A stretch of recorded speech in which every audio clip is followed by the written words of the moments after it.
আমার কাকু স্বাধীনতা দিবসে কিছু বক্তৃতা রাখছে। সুবিমল আচার্য।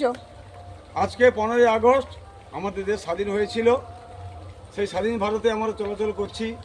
আমাদের দেশের জন্য অনেক বিপ্লবীরা জীবন দিয়ে গেছেন, যেমন ক্ষুদিরাম, প্রফুল্ল চাকি, বিনয় বাদল, দীনেশ।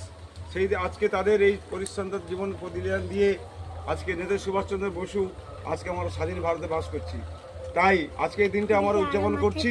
15 আগস্ট কি জয়, 15 আগস্ট কি জয়, 15 আগস্ট কি জয়, মাতঙ্গিনী হাইরা কি জয়, মাতঙ্গিনী হাইরা কি জয়। ক্ষুদিরাম আমাদের এই দেশের জন্য জীবনকে বলিদান দিয়ে গেছেন।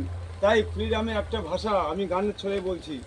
ক্ষুদিরাম গান গেয়ে বলে গেছেন, একবার বিদায় দে মা, ঘুরে আসি, হাসি হাসি পর্ব ফাঁসি, দেখবে ভারতবাসী। একবার বিদায় দে মা, ঘুরে আসি।